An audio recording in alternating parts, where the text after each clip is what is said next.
Aujourd'hui, on va parler d'un sujet absolument pas sensible. Vous le savez, Donald Trump arrive au pouvoir dans maintenant 2 mois et Joe Biden va très bientôt partir. Et c'est problématique parce que Joe Biden, il la veut, sa guerre mondiale. Il la veut vraiment. Et du coup, avant de donner le pouvoir à Trump, il est en train d'autoriser les pires missiles à être envoyés en Ukraine pour être utilisés sur la Russie. Donc il essaie d'accélérer tout simplement l'escalade nucléaire. Il y a Poutine qui explique que attention, si vous faites ça, je vais répliquer avec une bombe nucléaire. Et il continue. Hein, tout le monde veut la guerre mondiale. Et Trump, lui, veut la paix, c'est un facho. Voilà. On va regarder tout ça. Les États-Unis autorisent l'Ukraine à frapper la Russie avec des missiles longue portée américains. Conférence de presse la plus lunaire que j'ai vue. Biden autorise l'Ukraine à utiliser des missiles longue portée fournis par les États-Unis et disparaît sans répondre aux questions pour se retirer dans la forêt amazonienne. Alors ça, j'ai vraiment cru à un fake, mais vraiment. Je me suis dit c'est pas possible, c'est l'IA qui a rajouté un fond vert, etc. Et non, non, sans déconner, c'est un vrai truc relayé par des vrais médias. Ça a été relayé même par Serfia, des médias de gauche et tout. C'est un vrai truc. Joe Biden est en train de lancer la Troisième Guerre mondiale pendant qu'il est en vacances dans la forêt amazonienne. Et donc il fait son discours en petite chemise et il repart dans la forêt, voilà.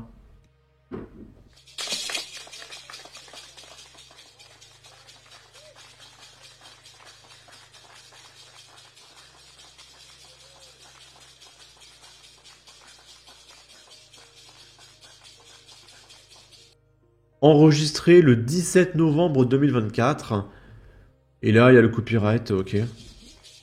Et sans déconner, c'est un vrai truc, hein. Il fait sa guerre mondiale pendant ses vacances, ok. Zelensky menace immédiatement la Russie après avoir reçu l'autorisation américaine de frapper le territoire russe. Les frappes ne se font pas par des mots, on ne les annonce pas, les missiles parleront d'eux-mêmes, c'est sûr. Bientôt, la troisième guerre mondiale sponsorisée par le lobby de l'armement US. Ukraine is the victory plan, which I presented to our partners. One of its key points is long-range capabilities for our army. Today, there's a lot of talk in the media about us receiving permission for respective actions. But strikes are not carried out with words. Such things are not announced. Missiles will speak for themselves. They certainly will. Ok, bon, ils disent ce qu'il y a écrit là. Hein. Là, c'est Vladimir Poutine qui nous dit nous utiliserons des armes nucléaires si un missile ennemi de masse ou un drone est lancé en profondeur vers la Russie, ou si ces armes pénètrent sur le territoire russe. Tout va bien se passer les copains. Dans la version mise à jour de ce document, agression contre la Russie par tout État non nucléaire, mais avec le soutien d'un État nucléaire est proposé d'être considéré comme leur attaque contre la Russie. Parce qu'il y a une règle qui stipule qu'un État nucléaire ne peut pas attaquer un État non nucléaire parce que leur force de frappe est beaucoup trop au-dessus de leur adversaire et que ça serait beaucoup trop violent. Mais si l'État non nucléaire reçoit du soutien d'un État nucléaire, eh bien on peut légitimement, dans le cadre de la loi mondiale, le bombarder avec des armes nucléaires. La Russie envisagera également la possibilité d'utiliser des armes nucléaires lors de la réception fiable des informations sur un lancement massif de moyens d'attaque aérospatiale et leur traversée de notre frontière par l'État. Cela comprend les avions stratégiques et tactiques, ainsi que des missiles de croisière et des drones, véhicules hypersoniques et autres véhicules, etc., etc. La Russie se réserve le droit d'utiliser des armes nucléaires en cas d'agression, y compris si l'ennemi utilise des armes conventionnelles constituant une menace critique. Voilà, ils la veulent vraiment, faut que ça arrive avant que Trump propose la paix. Et là c'est Trump qui explique qu'il veut la paix, quasiment le fascisme. Je refuse de plier le genou à leur prochaine guerre sans fin en Ukraine. Je veux la paix, ils veulent de l'argent, et ils veulent le conflit, même si cela signifie nous amener au bord de la Troisième Guerre mondiale, ce qui franchement est en train de se produire. Ah, c'est tout. Et cela se produit franchement, il nous dit. Là, on a un long discours de 3 minutes. Nous n'avons jamais été aussi proches de la Troisième Guerre mondiale que nous ne le sommes aujourd'hui sous Joe Biden. Un conflit mondial entre puissances nucléaires signifierait la mort et la destruction à une échelle inégalée dans l'histoire de l'humanité. Ce serait un Armageddon nucléaire. Rien n'est plus important que d'éviter ce cauchemar. Nous l'éviterons, mais nous avons besoin d'un nouveau leadership. Tous les jours, cette bataille par procuration en Ukraine se poursuit. Nous risquons une guerre mondiale. Et je rappelle que Kamala Harris, c'était la paix, d'accord, alors que Trump, c'était un fou furieux. Il y a même ma femme qui m'a dit « Waouh, t'as vu, Trump, il a été élu, c'est la fin du monde, etc. » Et j'ai dû lui expliquer « Non, mais calme-toi. » Mais c'est délirant. Il y aurait eu Kamala Harris, ce serait arrivé. Hein. Là, je peux vous le dire tout de suite. Au niveau où on en est actuellement avec la guerre en Ukraine, Kamala Harris serait passée, c'était fini. Et là, Trump, on a un semblant d'espoir. On va voir ce qui va se passer. Nous devons être absolument clairs sur le fait que notre objectif, c'est d'avoir immédiatement une sécession totale des hostilités. Quasiment le fascisme. Ça, c'est moi qui rajoute. Tous les tirs doivent cesser. C'est la question centrale. Nous avons besoin de paix sans délai. En outre, il doit également y avoir un engagement total envers le démantèlement et l'establishment néoconservateur mondialiste qui nous entraîne perpétuellement dans des guerres sans fin, prétendant lutter pour la liberté et la démocratie à l'étranger, pendant qu'il nous transforme en pays du tiers-monde, et une dictature du tiers-monde ici même chez nous. Le département d'État, la bureaucratie de la défense, les services de renseignement, et tout le reste est à revoir complètement. Il doit être reconstitué pour tirer les staters profonds, je sais pas ce que c'est. Je pense que c'est pour en tirer des leçons, voilà, de ce qui s'est passé pour s'améliorer, et donner la priorité à l'Amérique.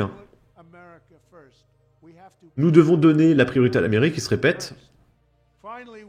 Et enfin, nous devons terminer le processus que nous avons commencé sous mon administration, à savoir de réévaluer fondamentalement le but et la mission de l'OTAN. Notre établissement de politique étrangère continue d'entraîner le monde dans un conflit avec une puissance nucléaire. La Russie basée sur le mensonge, que représente la Russie, à mon avis c'est les sous-titres qui bégayent un peu, mais il explique que le fait que la Russie soit notre plus grande menace est une fake news. Alors, je pense que la Russie est quand même une menace, faut pas déconner, mais que la Russie a gagné. Et que c'est pas en envoyant des armes de plus en plus dangereuses que la Russie ne va pas gagner. La Russie, c'est un pays absolument colossal, mais ils ont gagné. Et c'est pas en envoyant des bombes nucléaires qu'on va plus gagner, hein. Mais la plus grande menace pour la civilisation occidentale aujourd'hui, ce n'est pas la Russie. C'est probablement, plus que toute autre chose, nous-mêmes. Et certains des horribles, à savoir les gens qui détestent les États-Unis et qui nous représentent. C'est l'abolition de nos frontières nationales. C'est l'échec de la police de nos propres villes. C'est la destruction de l'état de droit de l'intérieur. C'est un effondrement de la famille nucléaire et de la fertilité. Des taux que personne ne peut croire. D'ailleurs, j'ai vu, vous savez, en France, on parle de réarmement démographique, que c'est la fin du monde, etc. Parce qu'on a un taux de 1,7 enfants par femme. Eh bien, en Espagne et à Malte, on est à 1,1. Ça veut dire que d'une génération à l'autre, la population va diviser par 2. Et en Corée du Sud, c'est 0,7. C'est absolument dingue. Je pense qu'en réalité, c'est dû au confort. Étant donné qu'on a les jeux vidéo, Netflix, les séries, les films et machin, les gens sont très confortables chez eux et ils n'ont pas forcément envie de s'engager dans des relations, de chercher une femme, etc., de s'occuper d'un gamin. Je pense que tout est dû au confort. Voilà, les réseaux sociaux, etc. Ce sont les marxistes qui voudraient que nous devenions une nation impie adorant à l'autel de la race, du S et de l'environnement. Et c'est la classe mondialiste qui a fait que nous sommes totalement dépendants de la Chine et d'autres pays étrangers, dans des pays qui nous détestent fondamentalement. Ces mondialistes veulent dilapider toute la richesse de l'Amérique. La force, le sang, est un trésor, chasser des monstres et des fantômes à l'étranger, tout en nous gardant distraits des ravages qu'ils font, c'est créé ici même, à la maison. Ces forces font encore plus de dégâts à l'Amérique que la Russie et la Chine n'auraient jamais pu rêver. Expulser cet établissement malade et corrompu, la destitution est une tâche monumentale pour le prochain président, et je suis le seul à pouvoir le faire. Je suis le seul à pouvoir faire le travail. Je sais exactement ce qu'il faut faire. Ok. Donc je pense qu'il n'expliquait pas forcément que la Russie n'était pas une menace, mais que la Russie n'était pas la menace principale, et que la menace principale c'était l'OTAN. Je pense que c'est ce qu'il voulait dire. Philippe Murer qui nous dit « Le camp du bien, totalement irresponsable, Joe Biden a donné ce soir son autorisation à Zelensky d'utiliser des missiles américains longue portée pour frapper la Russie », révèle le New York Times, à 2 mois de la fin de sa présidence, alors que Trump veut négocier la paix. Soros et BHL se réjouissent d'une possible 3e guerre mondiale. Apparemment, Joe Biden autorise Zelensky à lancer des missiles longue portée sur la Russie.